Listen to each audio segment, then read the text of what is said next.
Standing before the colossal Great Pyramid of Giza, struck by its immense scale and seemingly flawless construction, one cannot help but ponder the motivation behind such an extraordinarily ambitious undertaking.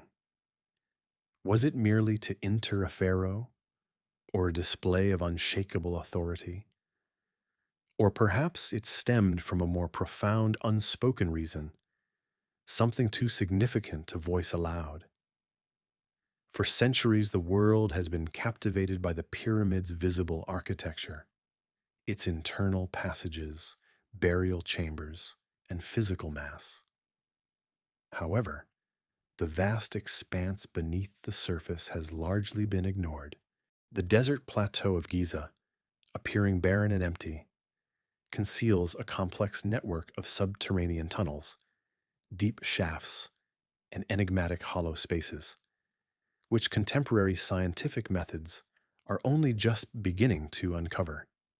Why have these revelations not been widely disseminated? What caused certain excavation projects to cease abruptly? And why do official archaeological charts omit structures that ground-penetrating radar has definitively identified? This narrative transcends a simple archaeological account. It represents a covert struggle for humanity's inherent right to knowledge against that which remains concealed beneath layers of limestone, beneath the very pyramids we believed we fully understood. The suspicion that something was being deliberately concealed beneath Giza is not a recent phenomenon.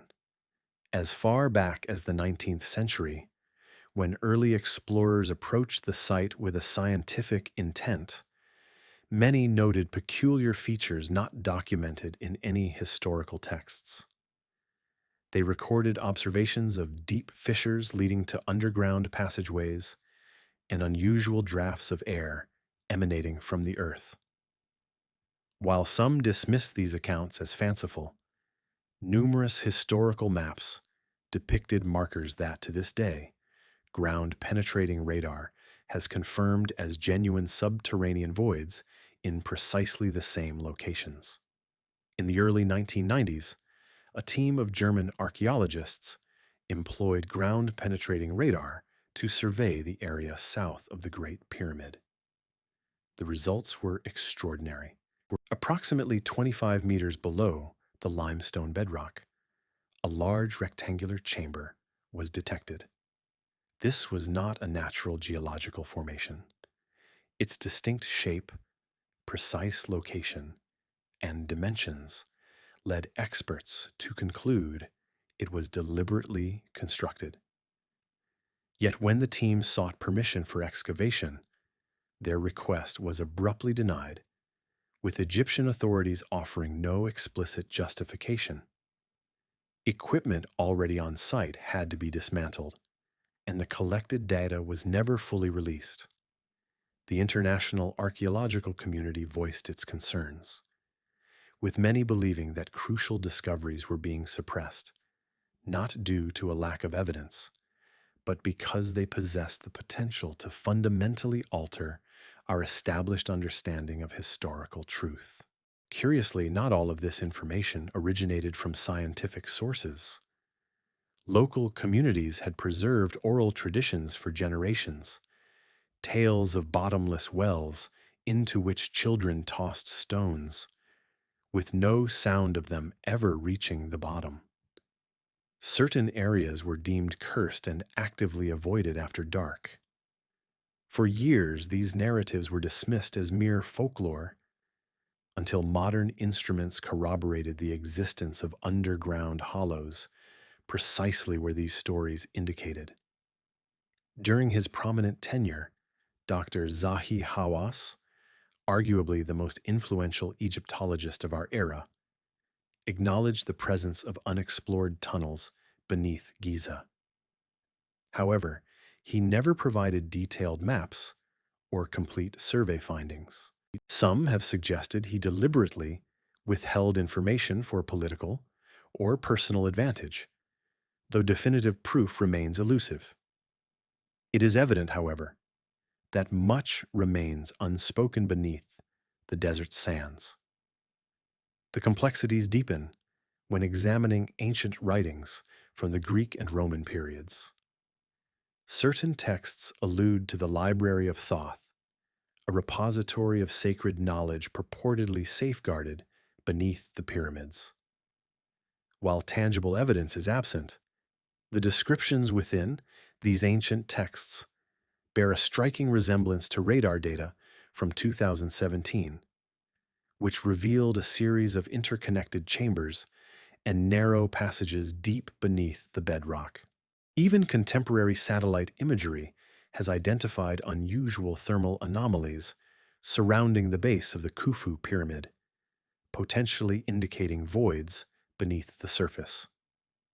In 2017, muon scanning technology, which utilizes cosmic particles to detect empty space, confirmed the existence of a previously unknown large void situated above the primary passage within the Khufu pyramid. This discovery further solidified the belief among researchers that if such spaces exist overhead, even more might remain undisturbed below. Perhaps the most compelling hypothesis is that of a subterranean tunnel network connecting the three principal pyramids, Khufu, Khafra, and Menkaure. Some archaeologists theorize that this network once functioned as an underground ceremonial hub where priests performed sacred rituals or safeguarded ancient texts. If this theory holds true, it might explain the significant political and cultural sensitivity surrounding excavations in this region.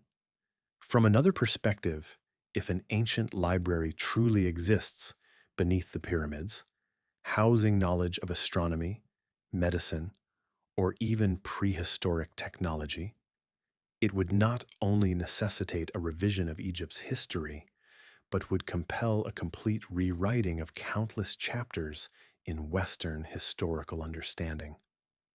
The irony is profound. As our technology advances, we uncover increasing evidence suggesting Giza is not empty beneath its surface. Yet, paradoxically, the more evidence emerges, the less is shared. Some academics contend that controlling information is vital to prevent public unrest. Others label it a deliberate cover up, withholding humanity's true origins from public awareness. However, perhaps the most critical question remains one we have hesitated to ask directly. If something is indeed being concealed beneath the pyramids, who is responsible for this concealment, and for what reason? It is undeniable that the pyramids of Giza stand as eternal marvels, but their magnificence is not confined to their above-ground presence. As early as the 20th century, sporadic geological reports indicated that the limestone foundation surrounding the Khufu pyramid was not entirely uniform. In specific areas, striking the surface produced a resonant, hollow sound, suggesting the potential presence of subterranean voids. Some stone samples even exhibited evidence of having been carved from below rather than from above, a detail that contradicts known ancient Egyptian construction methodologies. In the 1950s, a team of Egyptian engineers, while laying the foundation for an auxiliary structure near the Menkaure pyramid, unexpectedly unearthed a stone tunnel measuring 6 meters in length. It descended underground, only to terminate abruptly at a wall sealed with granite. Their excavation ceased not due to a lack of equipment, but because they received instructions to halt their work. Although no official record of this event was ever published, an internal document from the Egyptian Ministry of Antiquities contained a hand-drawn diagram pinpointing the precise location of the tunnel. To this day, that site remains sealed. Such incidents are not uncommon. Independent archaeologists have been denied permits to investigate restricted zones, even when they provided the initial data indicating anomalies.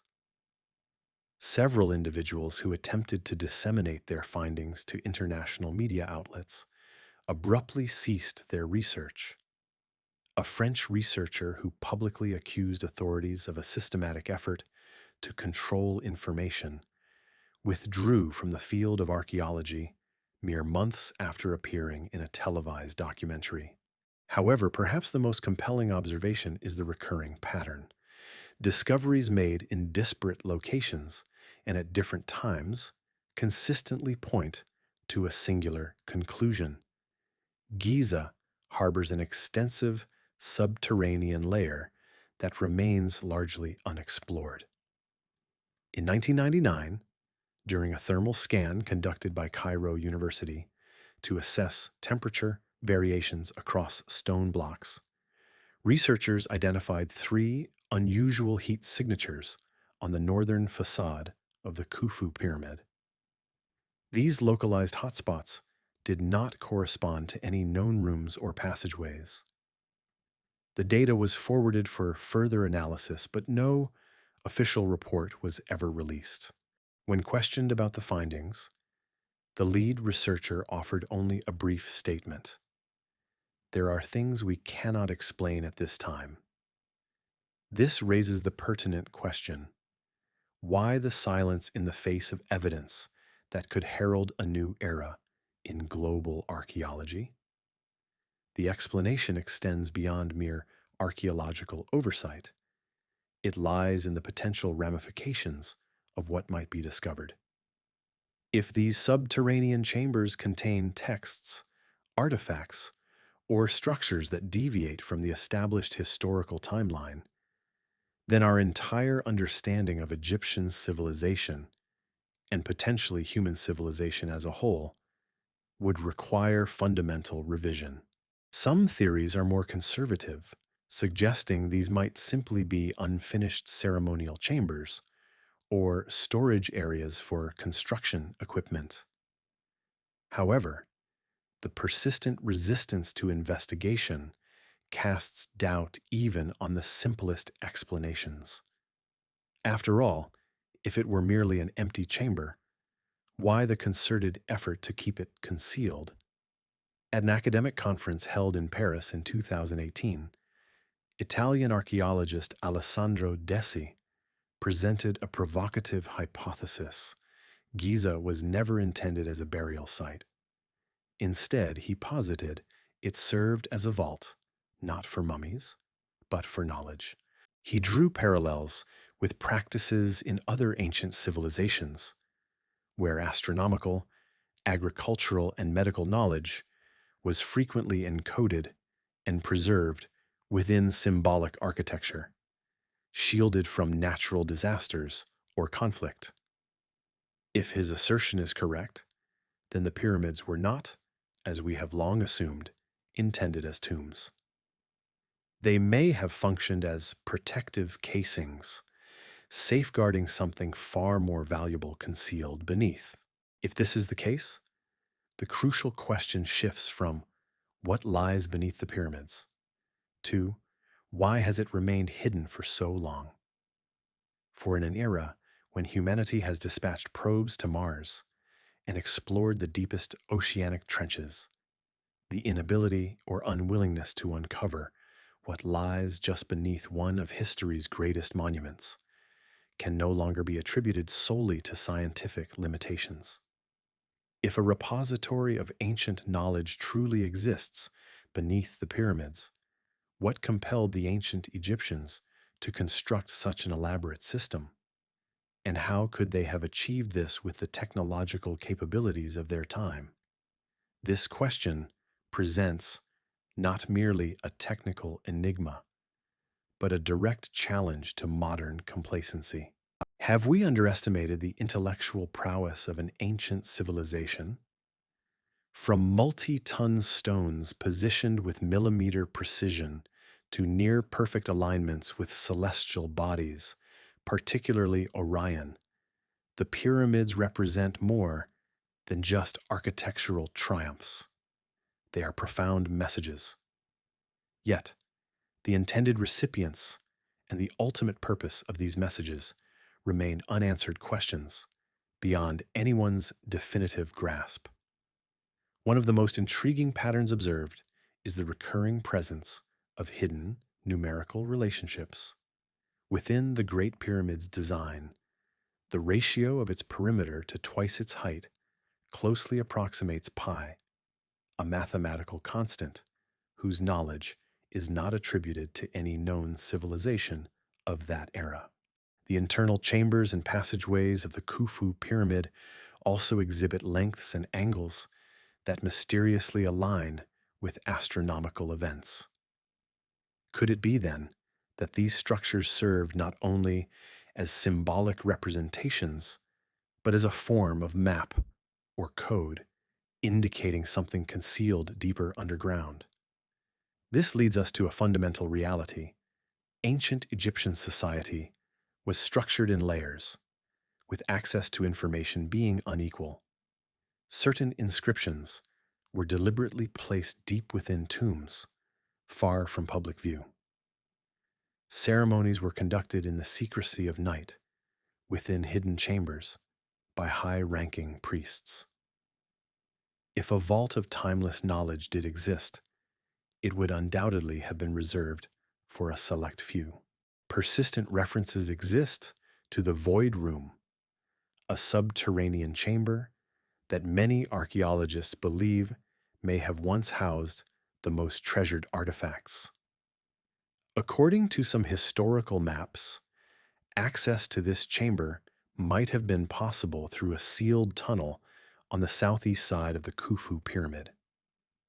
However, this specific area has never undergone official excavation and remains off limits to this day. Is this mere coincidence? Adding further to the enigma, internal records from the British colonial period mention an unofficial excavation conducted in the late 19th century. During this survey, a team reportedly discovered a small chamber located nearly 30 meters below the surface. Inside, they found stone slabs inscribed with hieroglyphs, unlike any previously documented. However, upon the team's return to London, the records inexplicably vanished from the National Archives, and all official traces of the expedition were systematically erased. Although unconfirmed, this incident has become one of the most contentious elements in the ongoing puzzle of Giza. Nevertheless, if secrecy is involved, it does not always stem from conspiracy. At times, it arises from apprehension. Because if a subterranean system genuinely exists, holding knowledge that transcends time, encompassing mathematical formulas, astronomical data, medical practices, or even records of prehistoric civilizations, then the issue transcends archaeology. It becomes a question of identity, of the intellectual bedrock upon which our world is founded. Acknowledging that an ancient culture might have possessed greater knowledge than our own could potentially trigger a global crisis of belief. Consequently, as the questions persist, many opt for silence, a deliberate choice, a quiet agreement that certain matters are best left undisturbed. Yet history never truly slumbers.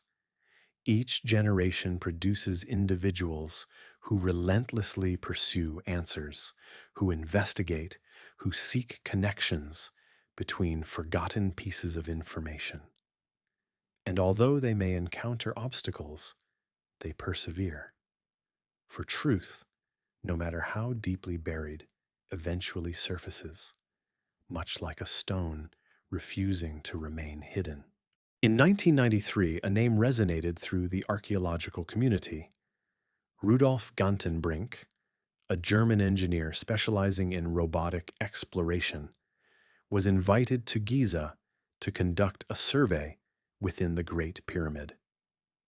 He designed a compact device, the UPU-2, capable of navigating the narrow, deep, and precarious shafts inaccessible to humans.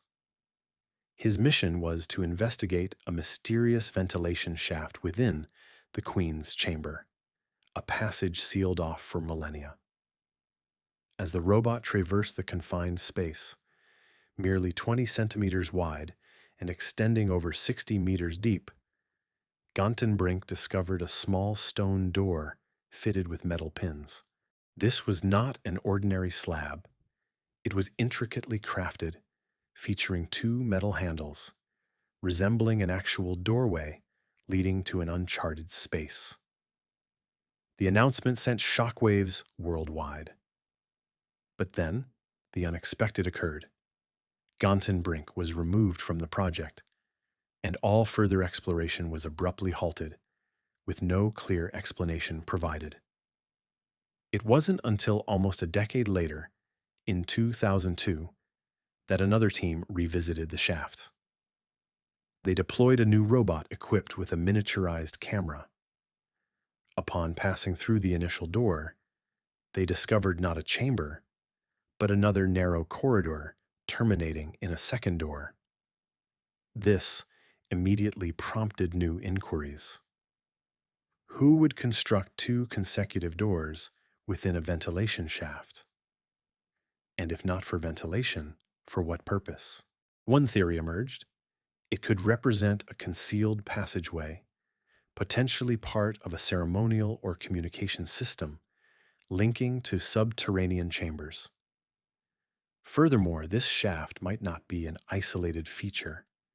An entire network could exist, which, for reasons unknown, is not permitted to be fully explored. These hidden voids are not confined to shafts and corridors. Another significant discovery was the so-called Big Void, a vast empty space detected in 2017 using muon scanning technology. Measuring approximately 30 meters in length, it is situated directly above the Grand Gallery, the central ascending passage within the Khufu pyramid. Despite its elevated location, the very existence of such a large, previously undocumented space is difficult for any serious researcher to accept without raising considerable concerns. What further fueled suspicion was the ambiguous response from Egyptian authorities. Rather than expanding the survey, they restricted access to the area. The muon scan images were kept confidential, with only partial diagrams released. The official justification cited the need to avoid disturbing the ancient structure. However, many experts believe this was merely a tactic to avoid providing explanations for findings that could not yet be rationally accounted for. Concurrently, forgotten historical documents from the 19th century, preserved in libraries in Paris and Berlin, began to resurface. Among these were meticulously hand-drawn illustrations depicting unusual deep fissures around the pyramid's base. Some of these depictions bore a striking resemblance to thermal anomalies identified in the early 2000s. Could it be that earlier observers had sensed the presence of the subterranean system and attempted to record it, even if only symbolically? Western accounts were not the only ones. Several medieval Arabic texts, particularly from the 10th century, spoke of a network of subterranean chambers constructed beneath the pyramids by kings who predated the Great Flood, built to safeguard knowledge from impending destruction.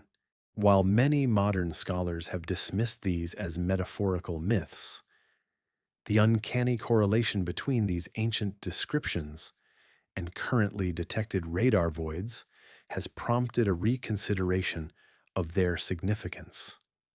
One aspect is unequivocally clear.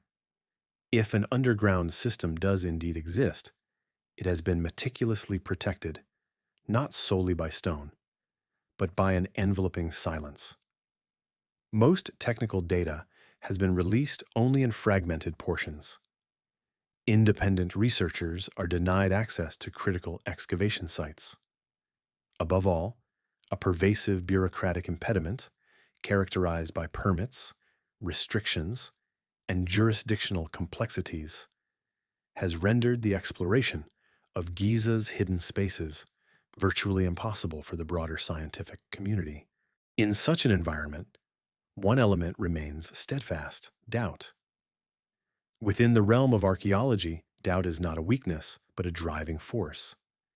It is, after all, skepticism that has led to humanity's most profound discoveries. However, what renders Giza such a peculiar case is not a lack of evidence, but rather the overwhelming presence of unexplained findings and the unusual reactions they elicit. The subterranean voids, the sealed stone doors, the withheld maps, all appear to form a consistent pattern. Whenever a discovery seems to point towards a more profound truth, it is either obscured, interrupted, or diverted. This situation has engendered disillusionment among numerous researchers, with some even abandoning the field altogether, losing faith in the transparency of modern archaeological practices. A prime example is Dr. Sakuji Yoshimura, a Japanese archaeologist who spearheaded collaborative projects between Egypt and Japan. In the 1980s and 1990s, his team utilized ultrasonic sensors to survey the bedrock surrounding the Great Pyramid. In an internal report, they documented anomalous acoustic reflections beneath the southern section of the pyramid. However, when they formally requested permission to excavate these specific points, their funding was abruptly terminated. The data was archived and never officially disseminated. This has not deterred independent scholars from pursuing these intriguing clues. Several international teams have employed high-resolution satellite imagery to observe Giza from orbit. They have identified recurring thermal anomalies in the vicinity of the pyramid's base, particularly during dawn and dusk when the sun's angle changes rapidly. These hotspots appear to dissipate heat differently than solid stone, suggesting the presence of voids or subsurface structures. These are no longer mere unsubstantiated theories. With the backing of contemporary scientific methodologies, the stones of Giza are progressively revealing details that conventional archaeology struggles to explain. And therein lies the crux of the issue. Despite the extensive knowledge we possess regarding ancient Egypt, we may still be overlooking its most fundamental layer. The more unsettling question is not what we have overlooked, but whether someone is actively ensuring that we continue to do so. This complexity is further exacerbated by the political and economic dimensions of archaeological pursuits in Egypt. With millions of tourists visiting iconic sites like Giza annually, the control of archaeological information transcends academic discourse. It impacts national image. An unfiltered discovery could potentially disrupt the carefully curated narrative that fuels tourism and global fascination. From a governmental perspective, preserving the established myth may appear safer than confronting the uncertainties that open exploration might reveal. Nevertheless, certain truths are destined to emerge. The 21st century has ushered in a wave of novel technologies, including immune scanning, ground-penetrating radar, comprehensive three-dimensional modeling through satellite imagery, and AI-assisted analysis of ancient architecture. With these advanced tools, the detection of subterranean voids beneath the pyramids is increasingly becoming a matter of time. And as more pieces of this intricate puzzle fall into place, The challenging questions will inevitably demand concrete answers. Who constructed these concealed locations, and for what purpose? An increasing number of individuals are re-examining the initial hypothesis. It is conceivable that the entire Giza complex, encompassing the pyramids, the Sphinx, and all associated structures, represents merely the visible portion of a far more extensive buried edifice. This could be a form of subterranean metropolis or an elaborate network of ceremonial temples, long erased from official records and consumed by the passage of time. Should this theory be substantiated, then our current understanding of ancient Egypt might be merely a sliver of a far more profound narrative. A story that the priestly class or the ruling elite may have intentionally kept concealed, not only from their own populace, but from every future generation. There exists a crucial element of the Giza enigma that cannot be disregarded: the Great Sphinx. For centuries, it has been revered as a sacred emblem, a sentinel safeguarding the pharaoh's spirit. However, the more intensely researchers delve, the more archaeologists begin to question if the Sphinx is merely symbolic. What if it serves as an entryway, a portal leading downwards? As early as the 1920s, survey data compiled by British explorers documented depressions near the Sphinx's base, one of which was described as bearing a resemblance to an entrance.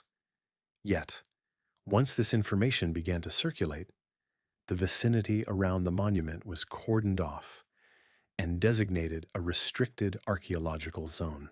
Nearly a century later, in 1997, a research contingent from the University of Florida, in collaboration with Egypt's Antiquities Authority, conducted a radar survey of the terrain surrounding the Sphinx.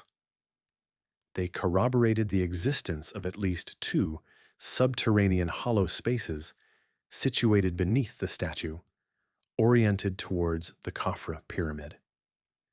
These discoveries were never subjected to public excavation. This prompts a fundamental inquiry: why are there voids beneath the Sphinx if its intended purpose was purely symbolic? Unlike the pyramids, which are constructed from assembled blocks, the Sphinx was meticulously carved directly from the bedrock. This implies that any voids beneath it had to be excavated prior to the statue's own sculpting. This is not merely a technicality. It serves as indirect substantiation of a deliberate intent embedded within the design from its very inception. Certain researchers have posited that the Sphinx functions as the genesis of an extensive subterranean system, a web of tunnels and chambers extending beneath the entire Giza plateau. According to this hypothesis, the three principal pyramids, Khufu, Khafre, and Menkaure, are not isolated edifices, but rather surface indicators of underlying nodal points. The Sphinx, therefore, represents the gateway, a tangible symbol marking the entry to the world below. What bolsters this theory is the arrangement of the Giza monuments when viewed from above. Astronomers have long noted the precise alignment between the three pyramids and the stars of Orion's belt. However, few have observed that it is the subtle offset of the Menkaure pyramid that perfects this celestial correlation. This deliberate adjustment has led many to surmise that Giza itself functions as a cipher, one that not only mirrors the heavens, but also indicates something concealed beneath. This is not mere conjecture.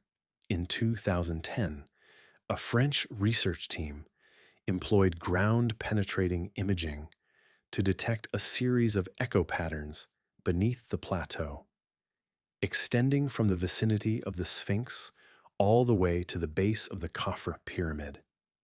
They characterize these findings as evidence of a potential underground passageway or horizontal conduit. Whether of human or natural origin remains unconfirmed, but the alignment was too exact to be fortuitous. And should such a tunnel indeed exist, it would be more than a mere passage. It might lead to a forgotten repository or a space deliberately expunged from historical consciousness. Mainstream archaeologists have vehemently contested such notions, frequently dismissing them as unsubstantiated conjecture. Yet, the irony is undeniable. The very technologies employed by traditional scholars, radar, muon scans, infrared imaging, are now revealing anomalies that challenge the established narrative. They are drawing attention to sites within the earth, within the stone, and within the silence, places inaccessible to the unaided eye. Upon deeper examination, one can comprehend why the truth, if it exists, would be so carefully interred. Because if subterranean tunnels, chambers, and an underground library genuinely exist, then the entire framework of ancient Egypt necessitates a fundamental reevaluation. It must be understood not as a flourishing agrarian society, but as a civilization that encoded knowledge, utilizing architecture itself as a medium for preserving wisdom for subsequent generations. And if that is indeed the case, then perhaps we have never truly grasped the essence of Giza. When we begin to consider the possibility that Giza is not merely a vestige of ancient Egypt, but a portal to a deeper stratum of concealed knowledge, we cannot overlook a particularly peculiar category of evidence: the missing ancient maps. Not all of them are fabrications. Certain documents were once verified to exist, housed within the Library of Alexandria, or preserved in European monasteries during the Middle Ages, only to vanish under mysterious circumstances from official repositories. One of the most contentious instances is the so-called Mendoza map, believed to date back to the Ptolemaic era, around the 3rd century before the Common Era. The map purportedly depicts a system of subterranean chambers interconnected by stone corridors beneath the Giza Plateau, with a central nexus situated directly beneath the paws of the lion-like statue. The description of the lion, particularly the phrase "eyes closed facing east," closely corresponds to the Great Sphinx, possibly alluding to corridors situated beneath the monument itself. The map was referenced in a 14th century chronicle originating from a Benedictine monastery in Italy. However, when modern researchers attempted to access the original document, they discovered only a copy, which lacked critical sections of the original text. Some skeptical scholars have proposed that such records might have been deliberately concealed or destroyed during periods of conflict or ecclesiastical upheaval. The enigma intensified in the late 19th century when a similar document surfaced in Paris. A Belgian scholar named Antoine Lefebvre claimed to have unearthed a Coptic manuscript within the archives of the Louvre, detailing a network of underground passages connecting the 3 pillars of light attributed to the god Ra. According to Lefebvre, these pillars of light were a metaphorical representation of the 3 pyramids. The manuscript was reportedly dispatched for restoration, but following a minor conflagration that erupted in the storage facility in 1901, it was never seen again.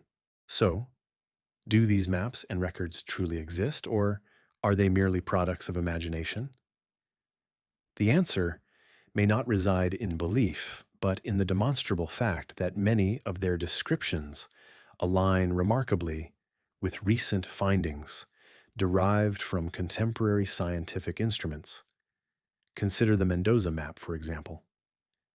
It delineates three entrances leading underground, positioned at 61, 10, and 130 paces southeast of the center of the Khufu Pyramid. In a geophysical survey conducted in 2012, international researchers discovered three radar echo points at nearly identical distances and orientations, all situated more than 20 meters below the surface, lacking any discernible geological explanation. Could it be that ancient peoples possessed knowledge that is undocumented? Something that we are only now beginning to uncover? This raises an even more provocative possibility. What if the architects of the pyramids were not the ancient Egyptians whom we have long believed them to be? Or more precisely, what if the Egyptians were inheritors, not originators? The concept of a forgotten prehistoric civilization, one that predated ancient Egypt and left its traces buried beneath the surface, is not novel. From Plato's narrative of Atlantis to ancient Indian texts describing subterranean cities of the rishis, tales of lost civilizations are abundant. Whether obliterated by cataclysms, warfare, or intentional erasure, these ancient cultures were reputed to possess profound knowledge. Giza, with its strategic positioning, stable geological foundation, and arid climate, ideal for long-term preservation, would have been a perfect location to safeguard what was deemed most crucial. Yet no one within mainstream archaeology dares to address this possibility openly. Academic dissertations and leading scientific journals almost universally disregard the notion of a prehistoric advanced civilization. This is not due to a deficit of data, but rather because proposing such a hypothesis would necessitate challenging centuries of established historical paradigms. And within the academic realm, the preservation of existing structures often takes precedence over the pursuit of truth. However, not everyone is willing to remain silent. Amidst the expunged records, the vanished maps, and the silenced voices, one pattern emerges with unsettling consistency: a protracted list of international archaeological projects undertaken at Giza that were abruptly terminated, often precisely as they approached what could have been a groundbreaking discovery beneath the plateau. A striking illustration is the GPR Cairo 2006 project, a collaborative undertaking between German and Japanese researchers aimed at generating a three-dimensional, ground-penetrating radar map of the bedrock surrounding the Sphinx and the base of the Khafre pyramid. Following months of scanning, the team announced the detection of a previously undocumented deep corridor beneath the ancient limestone, extending in a northeasterly direction. They submitted a request for a permit to conduct a small exploratory drill. Merely 48 hours later, all permits were rescinded by the Egyptian Supreme Council of Antiquities, citing the imperative to ensure the structural integrity of heritage sites. However, leaked documentation suggested that the actual reason might not have been so straightforward. An internal report later surfaced, revealing that the radar data obtained from the corridor site indicated multiple layered echo responses, suggesting the presence of a sequence of subterranean chambers, not merely a singular tunnel. This aligned with the theory that the pyramids are not merely freestanding monuments above ground, but rather the visible apexes of a much vaster subterranean complex. Another illuminating case originates from the 1980s Sonar Sphinx project, spearheaded by American engineers Thomas Dobeck and John Anthony West. Utilizing seismic and ultrasonic scanning techniques beneath the Sphinx, They identified several rectangular voids ranging from 5 to 12 meters in depth. Critically, these cavities were not natural formations. Their sharp corners and precise lines indicated artificial construction.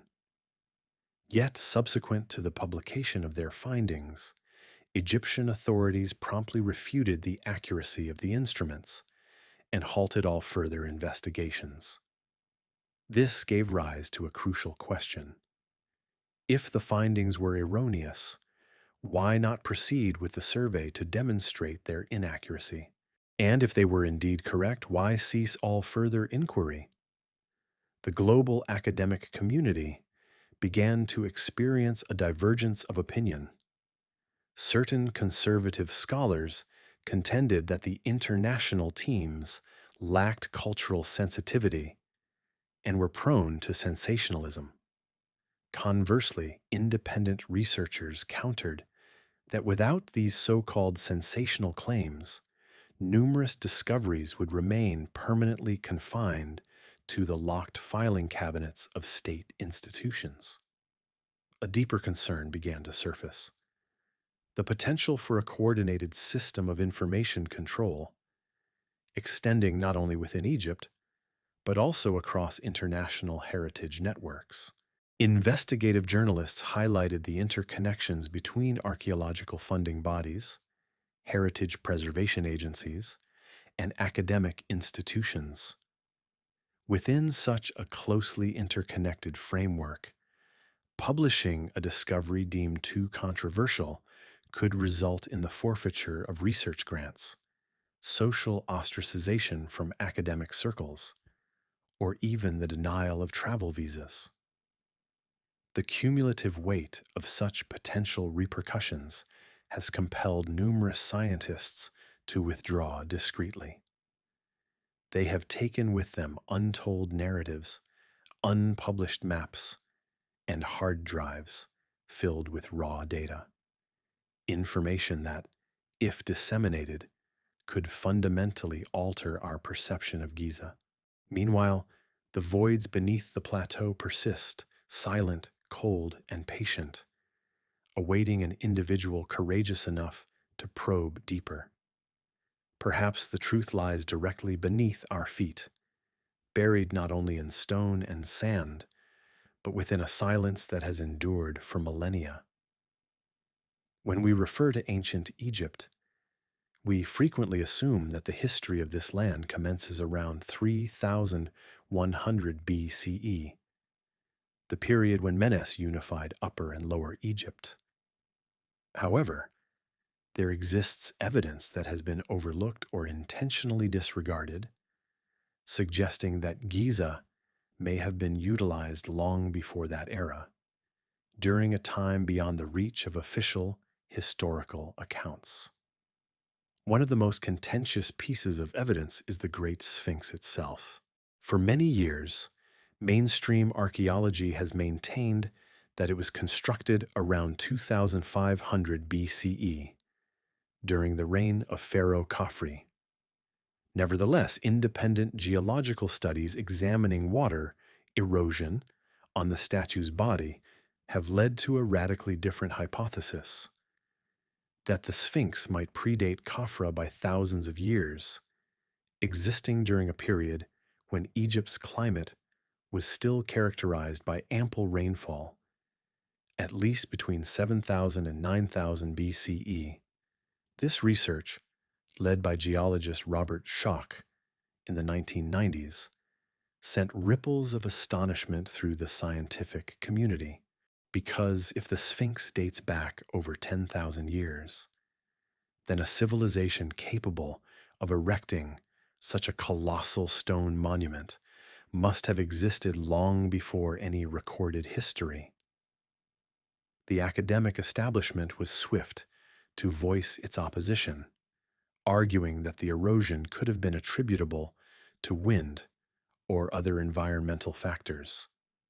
However, Schoch and his colleagues countered that the vertical, deeply rounded weathering patterns observed on the Sphinx's body could only have been the result of prolonged, intense rainfall over centuries, a phenomenon that has not occurred in Giza for at least approximately 5,000 years.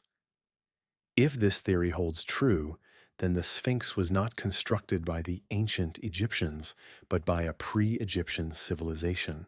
The Egyptians may have subsequently repurposed it or built around it. This interpretation echoes with uncanny precision the once dismissed myths concerning a divine king who erected a lion like statue facing east before a great deluge annihilated his entire kingdom. Beyond the Sphinx, several bedrock strata beneath the Khufu pyramid exhibit evidence of construction far too precise for the tools believed to have been available at that time. Multi-ton stone blocks are fitted together seamlessly without mortar, employing a method of interlocking so exact that it continues to challenge modern engineering.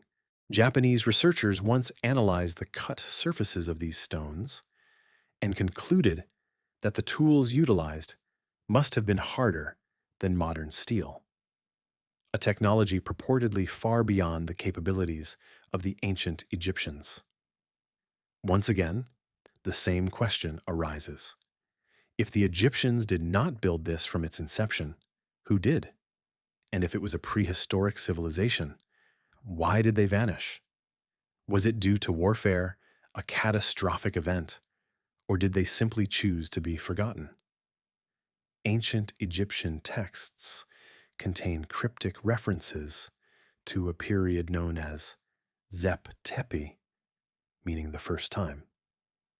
According to mythology, it was an era when the gods descended to earth and imparted knowledge to humanity. While most contemporary scholars interpret this as religious allegory, some symbologists and alternative historians have dared to inquire, what if it wasn't merely a metaphor? What if the gods were members of a civilization that predated Egypt, later deified by those who survived? And if they truly existed, what prompted their departure? Could it be that Giza, with its intricate subterranean design, served as the vault where they concealed their ultimate knowledge, a message intended for those who would come after? Viewed from that perspective, all our endeavors today, from bedrock surveys and muon scans to the investigation of mysterious air shafts, are not mere exploration. They are acts of decipherment.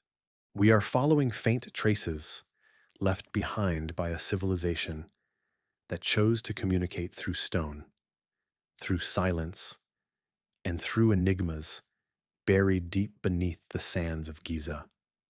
For millennia, humanity has believed that the preeminent ancient library in history was the Library of Alexandria, a legendary repository that once housed hundreds of thousands of scrolls, preserving the accumulated knowledge of past civilizations.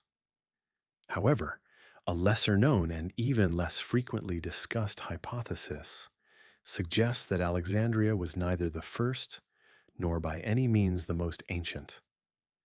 Some scholars posit that the inaugural Great Library lies buried beneath the sands of Giza, constructed thousands of years prior to the rise of Egyptian civilization. This was not a library in the conventional sense. It contained no shelves, no librarians. It was a repository of knowledge encoded in symbols, architecture, and physical artifacts, embedded within stone chambers, narrow shafts, and hidden passageways, an ancient vault of wisdom intended not for immediate use, but for safekeeping. This theory has persisted for a considerable duration, largely dismissed by academia. Nevertheless, a series of discoveries in recent decades has begun to blur the demarcation between legend and plausibility. In 1935, British explorer Paul Brunton recorded in his travel journal a peculiar encounter in Egypt. A local mystic informed him of a hidden library guarded by sacred spirits beneath Giza. Although the account sounded esoteric, Brunton asserted that the man's demeanor and gaze were not those of a dreamer, but of someone possessing knowledge of something deliberately being concealed. More than half a century later, in 1997, American author and researcher Andrew Collins published a provocative work titled Gods of Eden, drawing upon ancient texts, antiquated excavation maps, and ground-penetrating radar data. Collins contended that a vast network of tunnels underlying Giza, a structure he referred to as the Hall of Records, genuinely existed. Collins was not an archaeologist, but what captured the attention of the scientific community was the fact that some of the coordinates he cited in his book aligned with voids subsequently detected in geophysical surveys during the early 2000s. Even some of the more conservative Egyptologists eventually acknowledged the presence of inexplicable geological anomalies south of the Sphinx, the very area Collins had identified as a potential ingress to the ancient archive. Equally compelling are the recurring references in Egyptian texts to the deity Thoth, the divine figure associated with wisdom and writing. Legend dictates that he meticulously recorded the totality of ancient world knowledge onto 42 sacred scrolls, concealing them in a location inaccessible to light, reserved exclusively for the worthy. To most scholars, this is symbolic. But what if it is not? The connection between Thoth and the Sphinx is even more captivating. In certain traditions, the Sphinx is not merely a guardian of royal sepulchres, but the gatekeeper to Thoth's concealed wisdom. This legend eerily parallels ground-penetrating radar scans of the southern and eastern facades of the Sphinx, where sealed voids situated 15 to 25 meters beneath the limestone have been repeatedly detected. No public excavation has been undertaken at these specific locations, yet this has not impeded the dissemination of the theory. Independent teams from Russia, Japan, and the United States have been discreetly gathering thermal, satellite data, subsurface scans, and infrared imagery, actively searching for discernible patterns within the bedrock. The findings, while not yet conclusive, consistently indicate the presence of an unusually large-scale, intentionally structured system beneath the surface. If an underground library indeed exists, why has it never been opened? Perhaps it no longer survives. It may have been progressively buried over time by shifting groundwater, natural erosion, or the gradual obscuration of its entrance. But possibly, and this is the notion that gives many pause, it remains fully intact, yet no one has been granted access. And if that is the case, the question that arises is no longer whether it exists, but rather, who is its custodian? Within the realm of archaeology, the pyramids have long been lauded for their sheer magnitude and precision. However, upon closer inspection, one begins to question whether such meticulous detail, encompassing everything from the angles and height to the perimeter ratios, could truly have been intended solely as a tomb. When modern engineers remeasured the Great Pyramid of Khufu, they discovered a mathematical curiosity. If one takes the perimeter of the base and divides it by twice the height, the resulting figure closely approximates pi, with an error margin so minuscule that it defies coincidence. In fact, some scholars note that when measured in ancient Egyptian cubits, the ratio is precise to 4 decimal places. And it is not merely pi that is involved. The ratio between the pyramid's height and half its base length mirrors that of the golden triangle, a mathematical symbol of harmony and eternity found in numerous ancient cultures.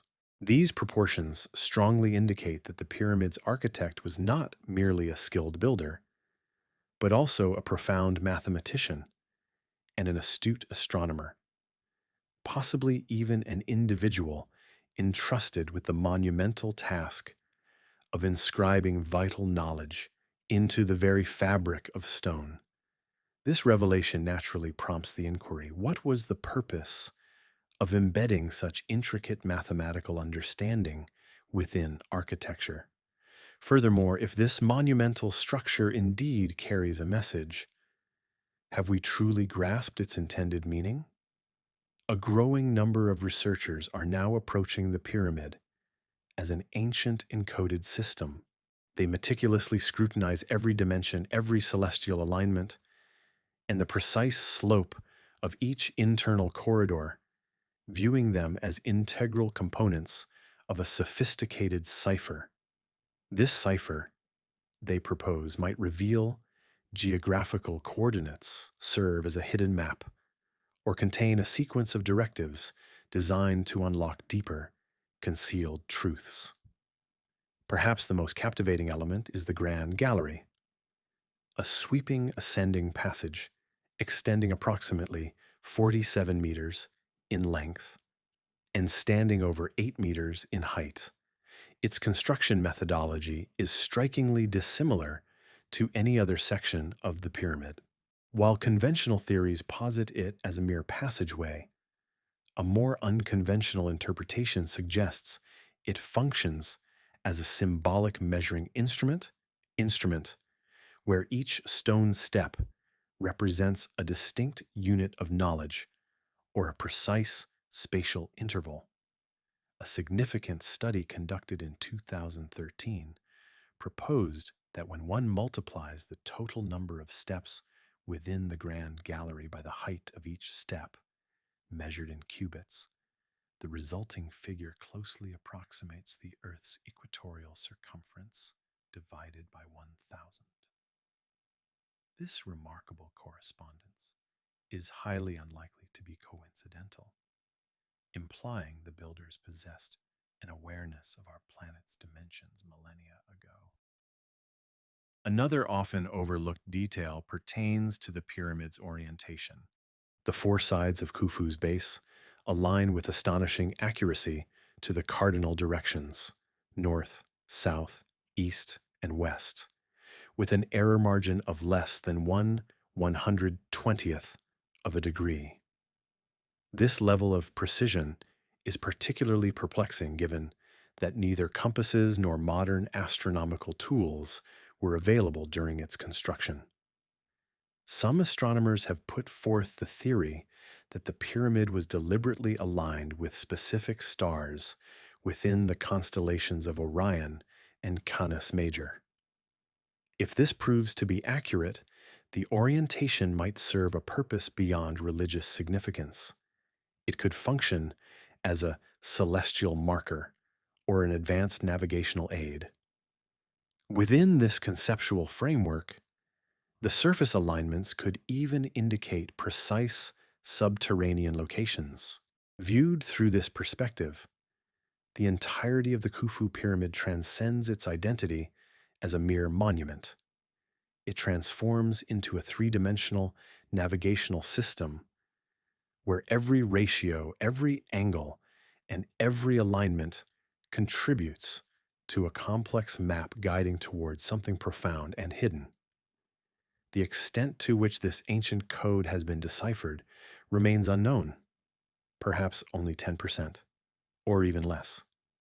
However, one aspect is unequivocally clear: this pyramid is anything but simple. And should a subterranean repository of knowledge truly exist, as many suspect, then the pyramid itself serves as the indispensable key to accessing it. Yet a key is only effective for someone who understands its mechanism.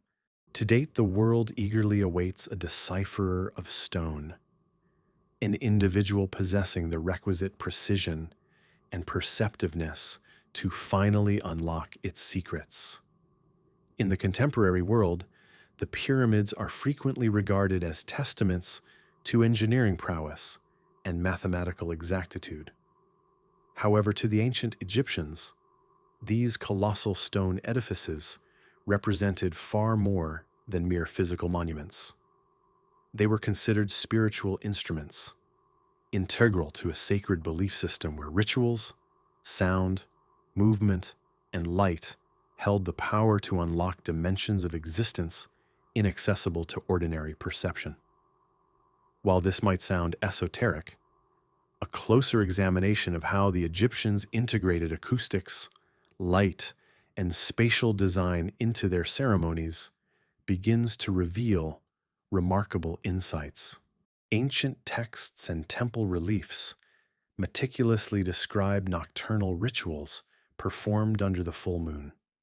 During these ceremonies, priests would position themselves at precisely marked locations around the pyramid, holding copper staffs and reciting sacred verses with specific vocal tones, employing harmonic principles designed to achieve profound resonance. These ceremonies were not simply symbolic gestures. They appear to have been part of an intentional system of sonic resonance, utilizing specific sound frequencies to interact with the very stone of the structure. This concept is not without scientific validation. A seismic study conducted in 2009 demonstrated that certain chambers within the Great Pyramid of Khufu, most notably the King's Chamber, resonate at a highly specific frequency hovering around 110 hertz. This frequency corresponds precisely with the range of deep male vocalizations. When researchers intentionally produced sustained tones within this chamber, they observed that the stone began to subtly vibrate, amplifying the sound through a form of resonance feedback loop. Could the ancient priests have possessed this knowledge? Were their rituals not merely acts of devotion, but sophisticated methods of communication, not only with the divine, but also with the structure itself, and perhaps with something concealed far beneath it? Certain symbologists contend that the entire Giza plateau was conceived as a colossal ceremonial apparatus. The pyramids, the sphinx, the stone markers, and the geometric alignments were not haphazardly placed. They were meticulously positioned to create conduits for acoustic and light resonance, channeling energy or information downwards into the earth. Rituals such as the opening of the mouth ceremony, originally intended to imbue statues with a soul, may have served a broader purpose, unlocking unseen gateways between layers of encoded knowledge. In ancient times, ritual was not synonymous with superstition. It was a form of technology, what we might today term spiritual mechanics, a sophisticated system of interaction involving the human voice, stone, nature, sound, and consecrated spaces. A curious detail is recorded in texts from the Middle Kingdom. Once a year, on a single night when Sirius rose directly above Giza, a ritual known as the reopening of the eye was performed.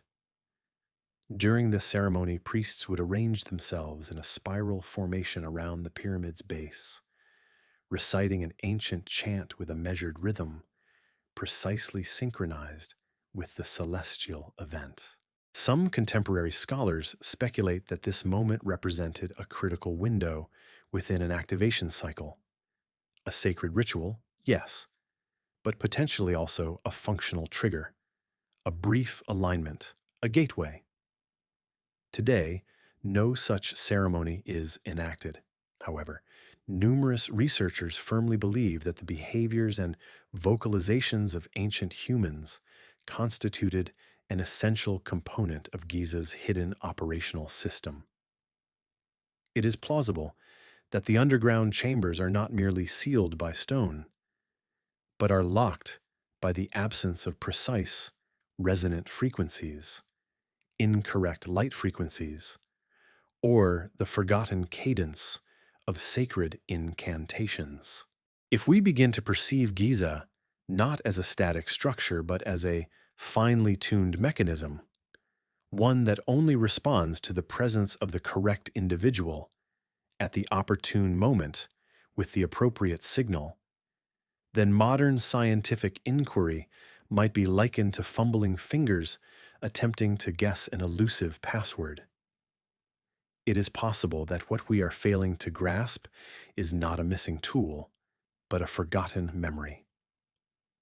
By shifting our perspective from viewing Giza as an isolated monument to recognizing it as a nexus within an ancient global network, it becomes conceivable that what lies concealed beneath it may not exclusively belong to Egypt, but to a worldwide system that once existed or was deliberately engineered by a long lost civilization. As geographers and archaeologists meticulously plotted sacred sites across the globe, Giza, Stonehenge, Machu Picchu, Angkor Wat, Easter Island, a peculiar pattern began to emerge. These seemingly disparate structures were found to lie along extended straight pathways spanning thousands of kilometers, precisely aligned with latitudinal and longitudinal lines, forming what are now recognized as ley lines. While some dismiss this as mere coincidence, the inclusion of additional sites, the pyramids of Central America, ancient towers in Persia, megalithic circles in Europe, only served to clarify the pattern. These monuments do not appear to be randomly situated. Rather, they seem to adhere to a grid based on the planet's geomagnetic energy, a network that the ancients may have understood and utilized. This offers a novel perspective for understanding Giza. Perhaps its location was not chosen for mere convenience, the desert expanse or the local limestone, but because it occupies a critical intersection within this global energy network. Giza is situated almost precisely along the 30th parallel north latitude, a band characterized by magnetic stability, minimal climatic fluctuations, and often selected for modern astronomical observatories. Furthermore, satellite surveys indicate exceptionally high magnetic readings at Giza compared to the surrounding terrain, a phenomenon not easily attributed to local geological factors alone. Numerous theories have been proposed. Some researchers suggest that ancient civilizations once harnessed the natural terrestrial energies flowing through subterranean watercourses, mineral deposits, and magnetic fields to power or activate structures like pyramids. Within such a system, Giza could have served as the central control hub or primary repository. Mathematicians have posed similar questions. Why do ancient structures across the globe exhibit the same geometric proportions, from Giza to Mexico and from Peru to Cambodia? Why do constants such as the golden ratio, the Pythagorean triangle, and the numbers pi and phi consistently appear across continents that had no known historical contact? The answer may not be found in trade routes, but in a shared origin.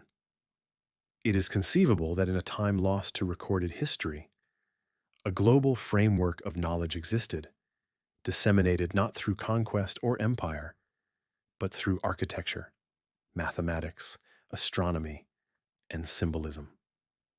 If this theory holds true, then Giza is not merely a pyramid, it is the archive of that entire forgotten civilization. Its subterranean chambers were not constructed for entombment, but were designed to preserve memory, the collective consciousness of a humanity that possessed knowledge far exceeding our own today. This theory gains further credence when we compare the positioning, orientation, and internal configurations of the world's major pyramid complexes. Almost universally, they exhibit designs where energy converges, alignments with celestial bodies, and incorporates sloping shafts or sealed chambers precisely directed towards specific stars or solar events. Perhaps most intriguingly, the majority of these pyramids feature underground voids, not solely Giza, but also Teotihuacan in Mexico, Tikal in Guatemala, and even Xiangtang in China. Could it be that ancient builders concealed something beneath each of their architectural wonders? Not gold or treasure, but knowledge, messages, instructions intended for a future era, for a time when humanity would be ready to recall its true identity. And if Giza truly stands as the central point, then whatever lies beneath it may represent the ultimate missing piece, the element capable of rewriting our history, our understanding of human nature, and the very origin of knowledge itself. Every archaeological endeavor leaves behind a traceable record: reports, photographs, collected samples, and artifacts carefully cataloged and preserved in museums. However, at Giza, a different protocol seems to be in effect. Not all discoveries are made public, and not all documented findings have endured. As early as the 20th century, when European expeditions began to flock to Egypt, personal diaries revealed findings far more significant than what was officially reported. One of the most compelling instances involves Flinders Petrie, the British archaeologist widely regarded as the pioneer of modern Egyptology. In a personal notation, discovered posthumously, Petrie described an object that defied conventional classification: a solid piece of metal, unusually shaped, unearthed from deep within an ancient shaft near the base of the Khafra pyramid. He noted that it bore no resemblance to any known metallurgical material from ancient Egypt. This enigmatic object was never publicly disclosed. It does not appear in any museum inventory, not even within the collections of the Petrie Museum or the archives of University College London. Another peculiar incident occurred in 1954 during the excavation of the so-called solar barge, a wooden vessel approximately 40 meters in length, discovered sealed within a pit adjacent to the Khufu pyramid. It was meticulously constructed from hundreds of wooden planks joined together without a single nail. However, the true intrigue lies not with the boat itself, but with the adjacent second pit. This pit, a symmetrical chamber situated on the opposite side, was discovered concurrently. Technical assessments indicated that the second pit also contained a vessel-like object, yet it was never opened. The official reason cited was that the first boat was already in pristine condition, rendering further excavation unnecessary. However, many suspect this was a pretext, suggesting the second chamber might have housed something else, something more controversial, perhaps not constructed from wood. Unofficial records from the 1980s claim that radar scans detected strong metallic echoes within the unopened pit, inconsistencies with the wooden construction of the first vessel. Shortly thereafter, the area was cordoned off and declared off-limits. Then there is the matter of a mysterious statue adorned with a round helmet, excavated in 1922 by a French team. According to notes from the excavation, the statue did not conform to any recognized Egyptian artistic style, possessing facial features that appeared ethnically ambiguous. The helmet-like headwear bore a striking resemblance to depictions found in ancient South American cultures. The statue was dispatched to the Paris Institute of Archaeology for examination and was subsequently never seen again. To this day, its whereabouts remain unknown. When inquiries were made, the museum staff responded that no such artifact exists within their archives. And, as is often the case, silence replaced any form of explanation. Why do these artifacts vanish? Accidents, fires, or simple misplacement are plausible explanations. However, the frequency and nature of these disappearances have led many to suspect a more deliberate, clandestine process of concealment.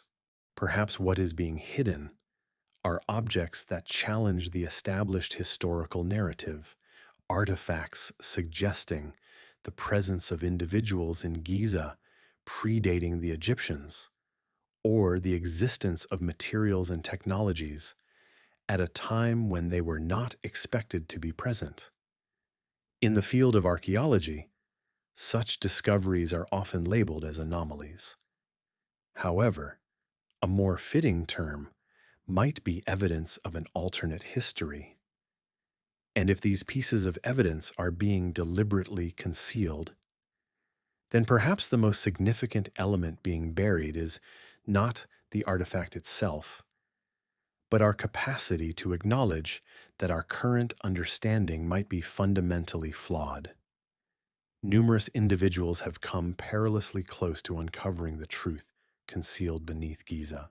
They may not have possessed prestigious titles or represented powerful institutions, but they did possess something far more disruptive: an independent vision and the courage to pose challenging questions, qualities that, at times, position them as thorns in the side of the academic establishment.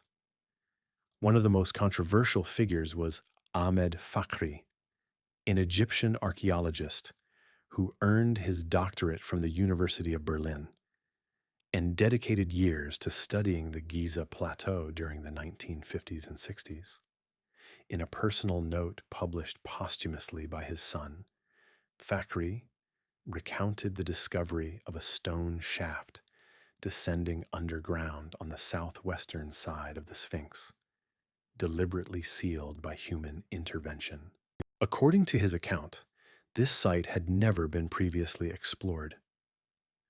When he proposed an excavation, the Antiquities Authority at the time declined his request, citing a lack of evidence of architectural significance. Not long after this denial, Fakhri withdrew from mainstream archaeological pursuits and published nothing further regarding Giza.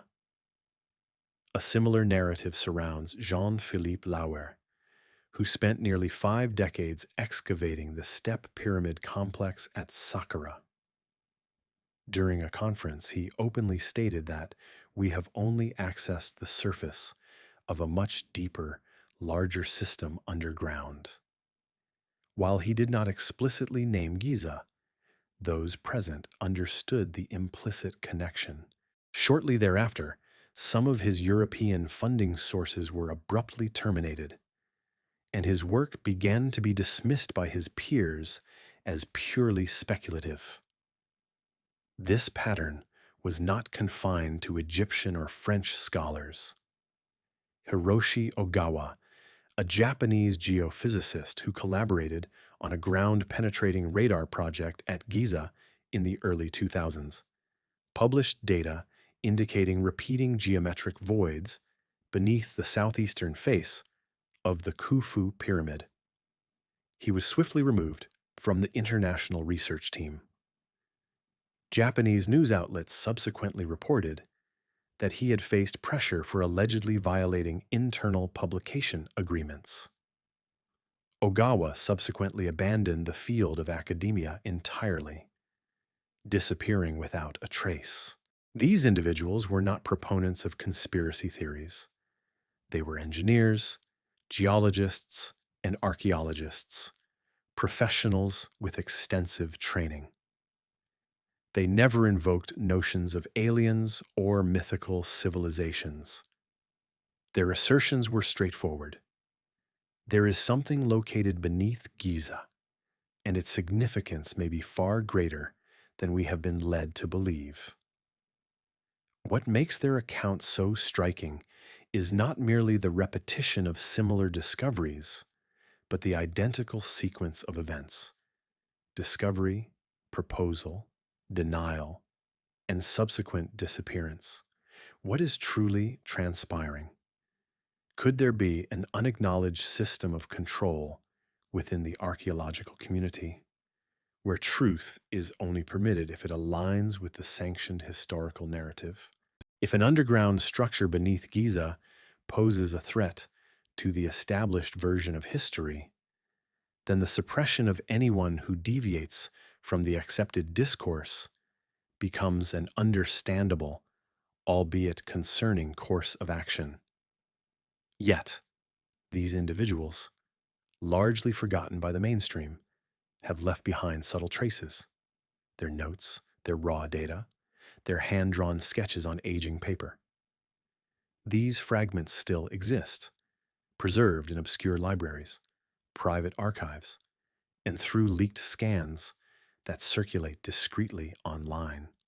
Perhaps one day, these scattered remnants will collectively suffice, sufficient to reconstruct a picture that has been deliberately obscured from public view for centuries. In the current digital era, where satellite imagery is publicly accessible from virtually any point on Earth, it is perplexing that certain locations continue to appear blurred, distorted, or entirely absent from online mapping services. Giza, home to some of the planet's most iconic ancient structures, stands as one of the few exceptions. Numerous experts in satellite imaging have noted inconsistencies when examining specific areas surrounding the base of the Khufu Pyramid and the Sphinx. Platforms such as Google Earth, Bing Maps, and Advanced Geographic Information System (GIS) software frequently display resolutions lower than standard or exhibit inconsistent overlays that vary inexplicably depending on the year the image was captured. Initially, these anomalies were attributed to national security regulations within Egypt. However, when researchers compared the satellite data of Giza with that of clearly designated military zones in other parts of the desert, a significant discrepancy emerged. Military installations were consistently and thoroughly blurred, indicating censorship. In contrast, Giza exhibited obscuration of only specific fragments and at particular depths. This suggests a deliberate effort to conceal what lies beneath the surface. In 2015, an independent Swiss research group utilized commercially available satellite imagery coupled with super resolution enhancement software to recover missing detail from older maps of Giza. Their findings revealed unnatural geometric anomalies beneath the sand in proximity to the Sphinx, specifically elongated rectangular shapes arranged parallel and perpendicular to one another, strongly suggesting the presence of buried artificial structures. Their investigation did not end there. The team also identified a more peculiar phenomenon: satellite images of the same location, captured in different years, displayed unusual shifts in shadow depth and ground texture. While such variations could potentially be attributed to weather patterns or preservation efforts, they also imply, and this is where the matter becomes particularly sensitive, underground surveying activities occurring outside the public domain. The involvement of foreign defense agencies, either directly or indirectly, in Giza-related projects further deepened the mystery. Between 2016 and 2017, Advanced muon detection equipment was installed within the Khufu pyramid. While the project was publicly presented as a scientific endeavor, its funding conspicuously included contributions from defense technology partners based in France and Japan. Although high level reports were released to the public, the raw data collected was never made accessible.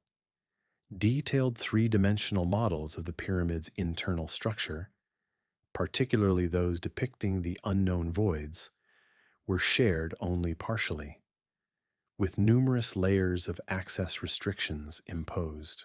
The question arises, why would defense sectors express interest in an ancient structure? This inquiry opens up a significant possibility. What lies beneath Giza may possess not only archaeological value, but also strategic, technological, or even intellectual significance. Some researchers have ventured further, suggesting that portions of the sensing equipment were operated or managed by entities beyond the scope of purely archaeological organizations. This implies that data pertaining to depth, density, and subsurface anomalies undergoes multiple layers of review before any of it is disseminated to the public. While no official documentation confirms this scenario, in the context of profound mysteries, the absence of information often serves as a crucial clue in itself, an indicator that something is being deliberately withheld. Giza, once revered as the cradle of ancient wisdom, now appears to remain a modern nexus of control. It is no longer solely recognized as a tomb for pharaohs, but potentially as a vault containing something far more potent, a form of knowledge, or a piece of technology that, according to some, has been sealed away, not with stone, but with silence and authority. Not all evidence is confined to libraries. Some truths are not inscribed, but passed down through generations. For generations dwelling near Giza, whispers of ancient lore have persisted, fragments of ancestral knowledge passed down with ease. Though initially perceived as mere folklore or superstition, these narratives harbor consistent, almost uncanny parallels with contemporary archaeological findings. For as long as memory serves, local accounts speak of wells that produce no echo, peculiar, profound cavities into which dropped stones vanish without a sound, suggesting an unfathomable depth. As children, they were warned to stay far from these places, and adults often averted their gaze, hesitant to utter their true names when passing. Certain locations, it is said, remain unshadowed at the noontime sun, an anomaly science has yet to elucidate. Most striking, however, are the precise coordinates of these supposed bottomless wells, which correspond with areas identified by ground-penetrating radar as harboring deep, vertical cavities and unnatural subterranean constructions. These zones have never undergone formal excavation, yet they reappear repeatedly in oral traditions spanning centuries, implying an enduring awareness of their significance. Another legend recounts the existence of a nameless subterranean guardian, an inhabitant of Giza's depths, who neither eats nor sleeps, surfacing only on the darkest nights to trade ancient artifacts for water. While seemingly fantastical, this tale manifests in numerous variations across disparate villages miles apart. Some interpret this figure as a relic of an ancient priestly order, tasked with safeguarding a sacred, unnameable entity. Then, there is the legend of the impenetrable door, a stone slab purportedly located deep beneath the eastern flank of the Sphinx. It is said to yield only when a forgotten incantation is spoken, and a beam of light strikes a specific fissure in the rock at a singular moment each year, precisely during the summer solstice. While this sounds like myth, certain symbologists propose it represents an encoded astronomical directive, a method by which ancient peoples preserved celestial alignments and geographical knowledge through vivid imagery, a form of recollection that endures when written records fail. Even more compellingly, medieval Islamic texts reference a figure known as the keeper of the earth's veins. This individual, residing beneath Giza, supposedly possesses a chart of tunnels connecting the three pyramids to a repository of knowledge from those who predated the Great Flood. Long dismissed as metaphorical, this concept gains new weight when superimposed upon modern subsurface radar scans that reveal intricate underground networks, prompting contemplation of whether this represents the faint outline of a collective historical consciousness. In the 1970s, French anthropologist Marcel Duhl engaged in conversations with villagers in the vicinity of Giza. When he inquired of a man nearing his 100th year why people avoided the Sphinx's southern wall after dark, the elder responded without hesitation, stating, "Because the earth speaks there, not the wind." Upon being asked if he had personally witnessed this, the aged man replied, "No, but my father did." And he departed the village the following morning. He never returned. Viewed through a contemporary perspective, these narratives are easily categorized as fanciful tales. However, if we acknowledge that ancient civilizations lacked paper and audio recording devices, then oral tradition served as their primary data transmission system, a living archive. What is truly unsettling within these accounts is not supernatural elements, but the unwavering consistency of details, the directional orientation, the play of light, the profound silence, the geometric precision, and the temporal specificity. It is conceivable that these stories are not invented, but are rather the lingering echoes of an actual historical reality, transmuted into myth to ensure their survival across millennia. Should we learn to truly listen, these forgotten accounts might indeed serve as our ultimate remaining map, charting a course toward a gateway humanity has unknowingly circled for thousands of years. In an era where humanity can dispatch probes to the Martian surface, it remains a peculiar paradox that we are still unable to access the subterranean voids directly beneath Giza. These spaces, detected by radar, corroborated by seismic data, and even visualized through muon imaging, remain undisturbed, preserved in silence. The reasons for this are multifaceted. While technological limitations play a role, a significant portion of the explanation lies in the deliberate control of information. Technologies such as ground-penetrating radar, GPR, tomography, thermal imaging, and three-dimensional geostructural modeling have revolutionized archaeological practices. However, these are tools for detection, not for physical access. Once an anomaly is identified deep within dozens of meters of limestone, the logical next step would be exploratory drilling, or the excavation of access shafts. Yet, at Giza, such endeavors encounter a formidable array of technical, bureaucratic, and political obstacles. The Pyramid of Khufu, the site of numerous detected subterranean anomalies, is classified as an international heritage site, demanding absolute preservation. Any drilling operation, irrespective of its precision, must navigate layers of stringent oversight from Egypt's Supreme Council of Antiquities, UNESCO, international conservation bodies, and often the governments of foreign benefactors. Even when scientific evidence strongly suggests the presence of an artificial structure beneath the ground, direct intervention remains exceedingly difficult. Engineering challenges also present a significant hurdle. Some of these voids are situated within bedrock, forming sealed environments that might contain toxic gases, unstable pressure systems, or fragile walls susceptible to collapse.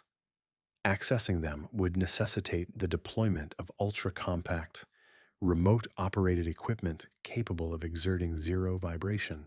Robotic systems, akin to the Jedi robots that explored the ventilation shafts of the Great Pyramid, represent some of the few examples of such technology ever deployed. But their operational range is limited to mere meters, rendering them inadequate for navigating an extensive, uncharted labyrinth. Furthermore, the issue of spatial orientation deep within solid rock poses a considerable problem. GPS signals cannot penetrate dense rock formations, and radar data provides only approximate visualizations, insufficient for guiding autonomous movement. Modern archaeological teams are currently developing AI-driven spatial simulations to reconstruct Giza's subsurface environment from fragmented data. However, achieving the necessary accuracy for safe exploration remains a distant goal. Even if the technology advances sufficiently, the ultimate question persists. Who will determine the course of exploration? As previously noted, even when a passage is discovered, it can be effectively sealed by bureaucratic procedures. In 2020, an international consortium proposed the use of low-pressure, soft-bit drilling to investigate a suspected chamber beneath the Sphinx. This project was quietly denied, with no public explanation offered. However, according to an internal source, Egyptian officials expressed concern regarding the potential ramifications should the discovery contradict established historical narratives. In essence, scientific inquiry is permitted as long as it does not challenge prevailing historical frameworks. This exemplifies the paradox of our contemporary era.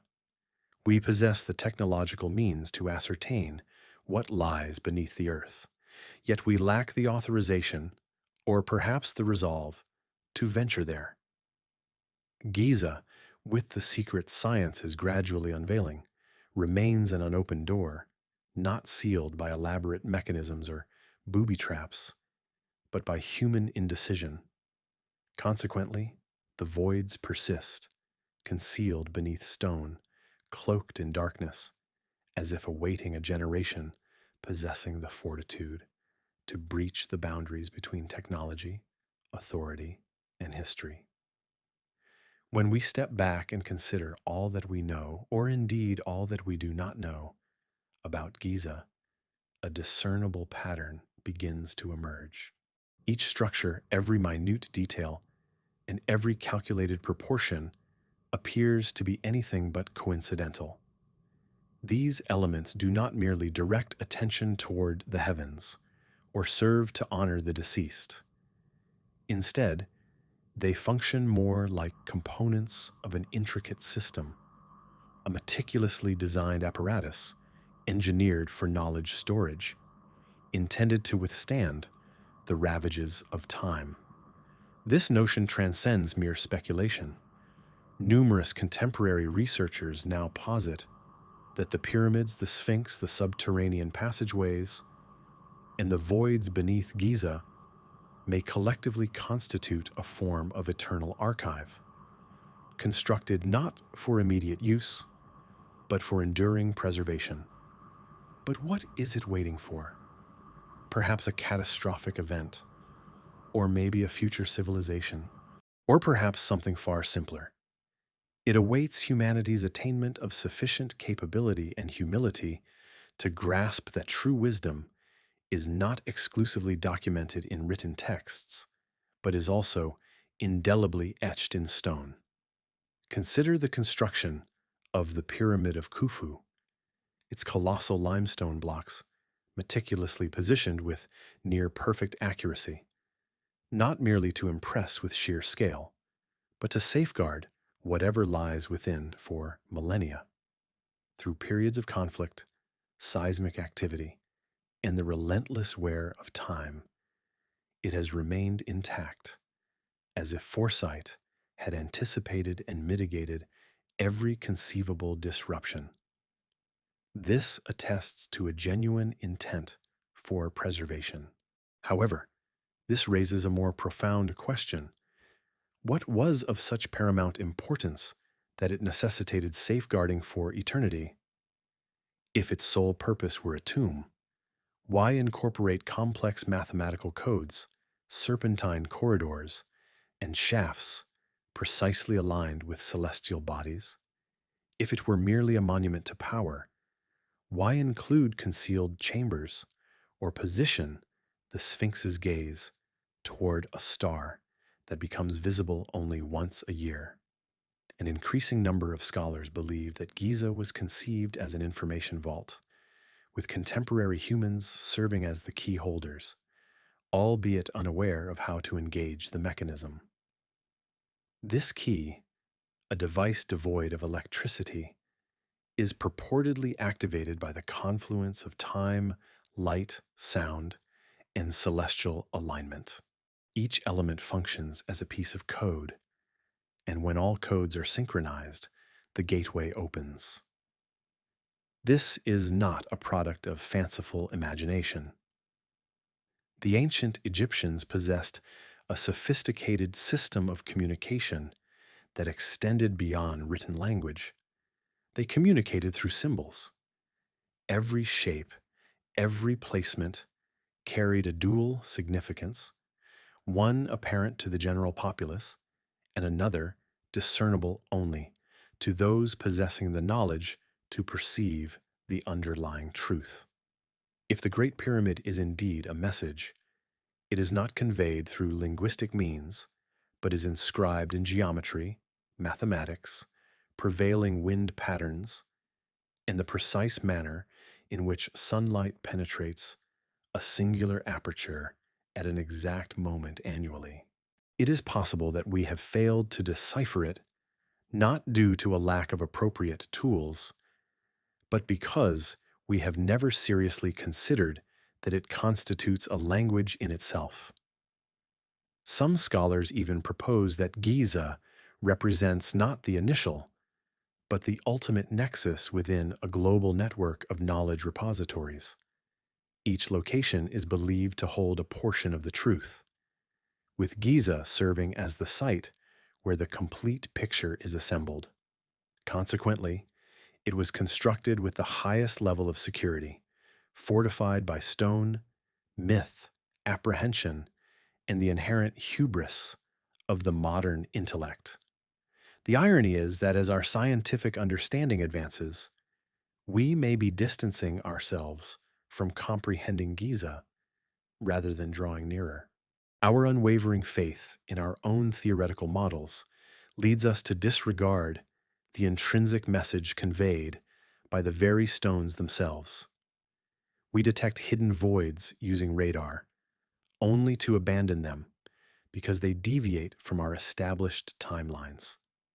We identify peculiar shafts aligned with celestial bodies, subsequently dismissing them as mere superstition. We uncover ventilation shafts exhibiting improbable geometric configurations and categorize them as coincidences. However, what if one day all these perceived coincidences align to form a coherent system? What if Giza was never intended for excavation, but rather for decipherment? If this hypothesis holds true, then what lies concealed beneath the sands might not simply be a chamber or an artifact, but rather the ultimate acknowledgement that ancient intelligence was never intellectually inferior to us. It may have consistently remained just beyond our grasp, patiently awaiting our readiness. For centuries, the activities occurring above the Giza Plateau have been governed by a select few, at times pharaohs, at other times religious institutions, and more recently, modern governments. Regardless of who wielded authority, one constant has persisted. What lies beneath Giza has never truly been accessible to the general public. This is particularly perplexing in an age characterized by information abundance. We live in a world where satellite imagery captures details down to individual leaves on trees, where global data is shared in real time, and where access to knowledge is widely regarded as a universal entitlement. So, why does Giza continue to represent a blank space deliberately omitted from our collective maps? Could there be something of such immense scale, strangeness, or potential disruption to the accepted historical record that it is deemed unsuitable for revelation? Many believe the answer lies in systematic containment. This is not the dramatic form of control often depicted in popular media, but rather a more subtle, pragmatic reality, a tacit collaboration between governmental bodies, museums, conservation organizations, and academic institutions. Examining recent history reveals a pattern. Any discovery unearthed beneath Giza that does not neatly fit the established narrative of royal tombs is swiftly downplayed, postponed, or outright dismissed. Independent researchers are often marginalized. Excavation teams are frequently required to sign non disclosure agreements prior to obtaining permits, and images obtained from advanced scanning equipment are released only after careful editorial review. The underlying motivation for this is readily apparent: the apprehension of historical upheaval. If a genuine ancient library or evidence of a prehistoric civilization possessing advanced knowledge were to be discovered beneath Giza, it would not merely necessitate a re-evaluation of archaeological paradigms. Our entire understanding of history, religion, and global identity would require a fundamental rewriting. Such a revelation would transcend mere academic inconvenience, acting as a profound societal shockwave. Fundamental questions regarding primacy in human history, the actual origins of civilization, and the extent of truth hitherto concealed would transform from philosophical inquiries into potent political issues. This may explain why even organizations with disparate objectives appear to share a common stance. Delay any unveiling of Giza's secrets until a narrative that can be safely disseminated emerges. However, beyond ideological considerations, some analysts suggest the involvement of strategic interests. If the subterranean contents include novel materials, sophisticated devices, or structures possessing capabilities far exceeding contemporary understanding, the matter transcends archaeology and enters the realm of national security. This could potentially account for the subtle presence of defense agencies, technology corporations, and undisclosed global entities operating in the background.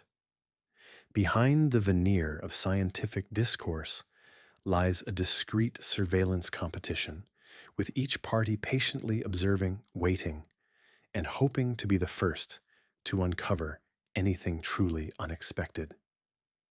Consequently, it is plausible that no entity genuinely desires the opening of this door until they are in sole possession of the key. Yet another theory presents itself, quieter and more unsettling. What if the secrets hidden beneath Giza do not originate from the past, but from the future? Perhaps not a physical object, but a form of knowledge intended to remain latent until humanity achieves a specific level of preparedness.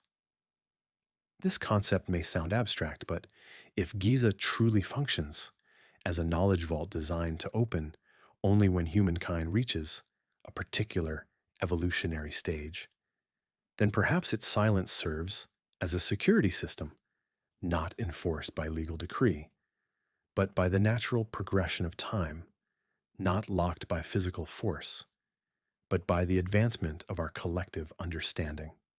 It is possible that the door remains closed, not because someone is actively guarding it, but because we have yet to learn how to pose the correct question. Envision that momentous day occurring in the not too distant future, under the serene skies of the Egyptian desert. As the initial rays of dawn illuminate the eastern facade of the Great Pyramid, a passage materializes.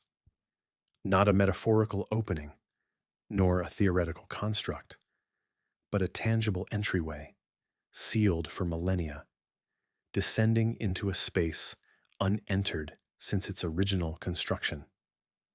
What would be the immediate consequences? The scientific community would experience an unprecedented surge of progress. Global headlines would erupt with sensational revelations. Institutions would scramble to assert excavation rights, to establish control, and to define the nature of whatever is discovered. Pre existing definitions would be challenged, and history itself would be profoundly unsettled. But within that chamber, what truly awaits? An empty space, a collection of ancient artifacts, a geometrically complex structure defying imagination, or perhaps a message, either inscribed in symbolic form or embodied in a peculiar piece of technology that defies categorization within any known era. It might even be an entire knowledge system, communicated not through words, but through light, vibration, or sound, intended for comprehension only by those prepared to perceive with fresh insight. The truly pivotal question then becomes, how will we approach this revelation? Will we interpret it through the rigid framework of science, focused on measurement, classification, and labeling?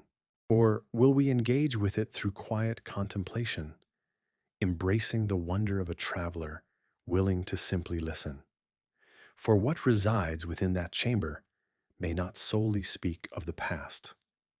It might, in fact, reflect our present selves, our origins, and the veracity of all that we have hitherto believed, suggesting it is but a fragment of something far grander, left behind by those who possessed ancient knowledge. The ultimate enigma lies not in the door itself, but in identifying who will ultimately open it and whether we will be sufficiently prepared to comprehend what lies beyond. It is conceivable that it has already been opened. Perhaps the ancients accessed it and then resealed it, not out of fear, but because they understood we were not yet ready. And now, after countless millennia, we stand before it once more, equipped not only with advanced technology, radar, scans, three-dimensional models, but also with a crucial, fundamental question. If what we are about to discover fundamentally deviates from everything we have ever known, do we possess the courage to resist turning away? Giza has never awaited someone to break its code. It has been waiting for an individual willing to listen. And perhaps on a serene day, when the desert breeze holds its breath and the sunlight strikes a specific stone at a precisely foretold angle, the gateway will reveal itself. Not because we have achieved unprecedented power, but because, at long last, we have attained the necessary humility. Not all that is recorded is permitted to endure. History contains its redacted passages. Science harbors its buried chapters. And Giza, a site long celebrated as a beacon of ancient enlightenment, has also served as the burial ground for countless endeavors to unearth the truth. Since the early 19th century, scholars, authors, engineers, and archaeologists have raised critical questions concerning the anomalies surrounding Giza. The presence of unexcavated voids, subterranean structures absent from official inventories, and mathematical ratios deemed too precise to be accidental. However, rather than being encouraged to pursue deeper investigation, many found their inquiries quietly suppressed. One of the most perplexing instances involves a book titled Le Port d'Air, or The Stone Gate, published in Paris in 1891 under the pseudonym A.B. This work meticulously detailed a hidden network of chambers beneath Giza, purportedly based on oral accounts from a Coptic monk dating back to the 15th century. Merely months after its release, every available copy was withdrawn from circulation, officially citing religious offense. Despite the book's primary focus on architectural and symbolic elements, a solitary surviving copy resurfaced in a private archive in Lyon in 1997. Within it lay a chilling statement: "The guardian of stone does not sleep. Beneath the earth lies not the dead, but a promise. Only when human memory reaches its own shame will the gate unlock." Whether this was fictional narrative or a veiled personal account remains unknown, but the fact of the book's destruction raises questions in itself. Another notable case involves Dr. Edward Larkin, an American geologist who conducted surveys of Giza in 1933. He documented what he identified as man-made subterranean walls, positioned parallel to the internal corridor of the Pyramid of Khafre. His report was subsequently rejected by the Cairo Institute of Archaeology, deemed unverifiable. Shortly thereafter, he was excluded from all subsequent international projects. His manuscript was later discovered in a family file box, accompanied by a handwritten note: "They don't want anyone digging down." Even in contemporary times, the echoes of censorship persist. In 2009, a group of engineering students from the University of Munich utilized open-source data to generate a three-dimensional subterranean map of Giza. They identified an unusual depression near the eastern base of the Sphinx. Their findings were posted on an academic forum, but the post was removed within 72 hours. When questioned, the students indicated they had been advised to select a different thesis topic if they wished to successfully graduate. Their research was never subsequently published. A discernible pattern consistently repeats. The closer one approaches the core of Giza, the more restricted communication becomes. This limitation stems not from a deficit of evidence, but from the existence of invisible barriers and unwritten boundaries of consensus, transgressing, which can lead researchers into a form of academic exile where their data vanishes, their names are erased from records, and their work is dismissed as unscientific.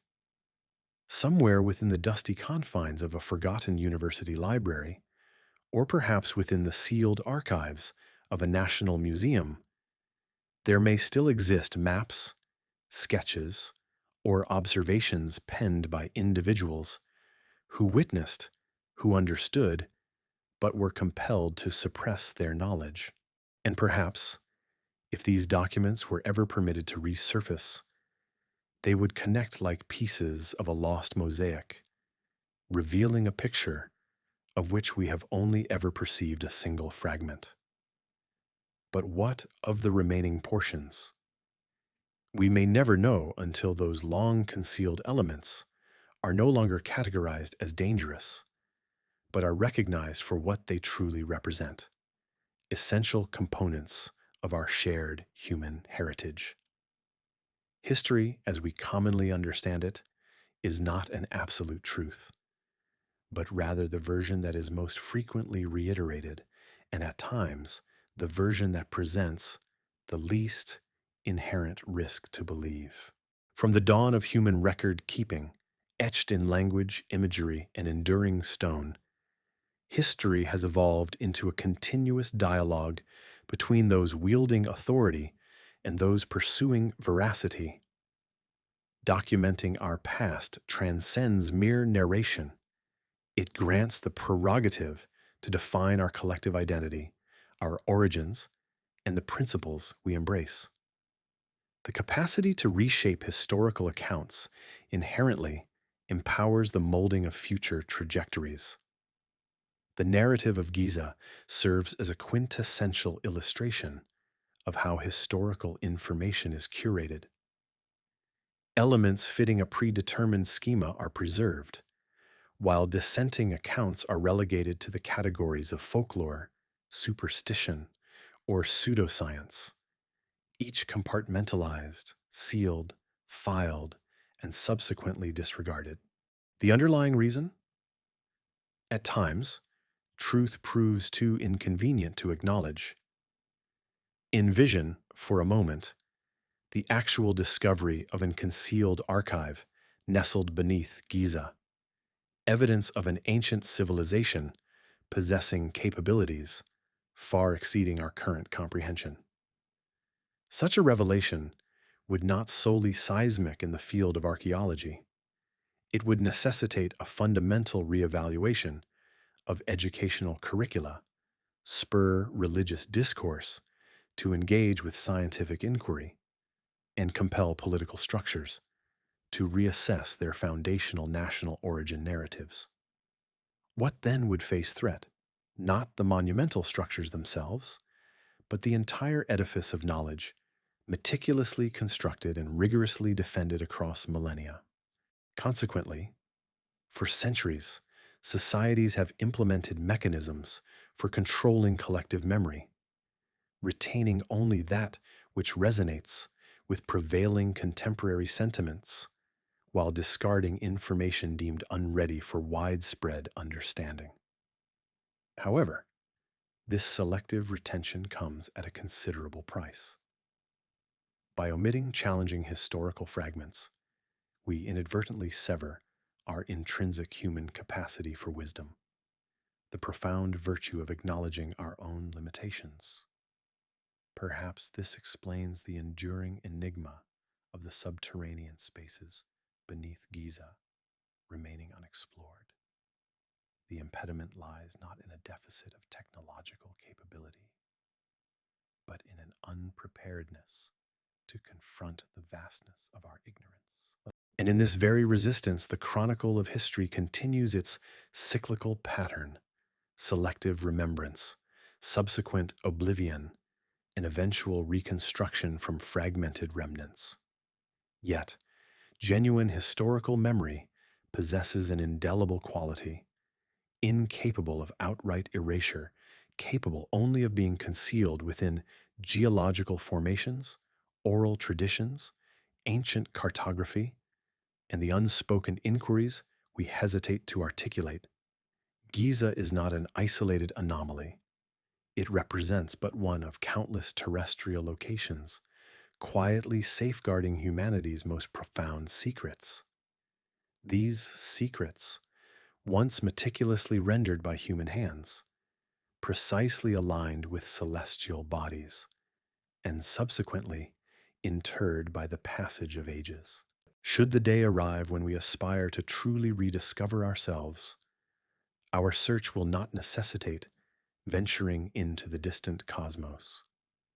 Instead, we need only revisit the silences that history has left in its wake, summoning the fortitude to once again pose the questions that have long remained unvoiced. Nothing truly concludes at Giza. As the final vestiges of daylight caress the weathered facade of the Great Pyramid, and the Sphinx casts an elongated shadow, slicing the horizon between sand and sky, one becomes uncertain whether they stand in the present moment or have silently traversed back thousands of years. Here, time does not flow linearly, it coalesces.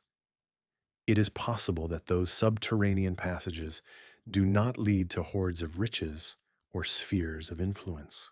Perhaps their purpose is far more elemental: memory, the recollection of a civilization that possessed knowledge far beyond our current imaginings. The memory of individuals who observed the stars, not for divine communion, but for precise measurement. The memory of artisans who chiseled stone, not to trumpet their own grandeur, but to leave a legacy for those who would follow in a distant future. And now we stand here, embodying that future. The sole unresolved question is our readiness to receive the message they endeavor to convey. Giza, potentially a narrative never fully articulated, or worse, a narrative deliberately suppressed. For if the verifiable truths lying dormant beneath its surface directly challenge the bedrock of our centuries-old beliefs, then the imperative extends beyond mere textbook revisions. It demands a fundamental redefinition of our self-perception, our understanding of the world, and our pride in contemporary scientific achievements. This might well be the reason the portal remains sealed, not due to an insurmountable stone barrier, but because it is intended for those possessing the requisite patience, reverence, and quietude to approach it with genuine humility. Giza does not require forceful breaching. It demands to be heard. And that subtle voice, that quiet message, might not be detected through advanced sensor technology or officially sanctioned maps, but rather through a dream, a vision experienced by someone absorbing this account on a tranquil evening. Perhaps it is you, the individual observing this transmission, you who already harbors the germ of the correct inquiry.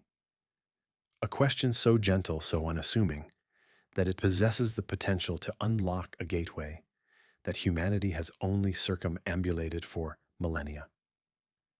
We do not claim to possess definitive answers, nor do we contend that any single entity holds a monopoly on absolute truth. However, here at Secrets of History at Night, we champion the transformative power of storytelling, delivered with deliberate pacing, gentle nuance, and an absence of judgment, as a means to resurrect those chapters that history has consciously omitted. For the echoes of the past never truly fade. They reside within each night we recline, close our eyes, and attune ourselves to listen. Our aim is not to unearth the ultimate answer, but to ensure we do not forget what once held profound significance. Therefore, if you believe narratives such as this merit dissemination, if you sense that Giza's sands still conceal unspoken revelations, then follow Secrets of History at Night. Not because we claim omniscience, but because we, too, are engaged in a quest, much like yourself. And at times, during the hushed hours of the night, a slowly unfolding story from antiquity brings us into the closest proximity with that which has been concealed within history, within the very fabric of stone, and within ourselves. Rest peacefully. The narrative has not concluded. It is merely time to pause and listen once more tomorrow night. Heat. Hey, Heat.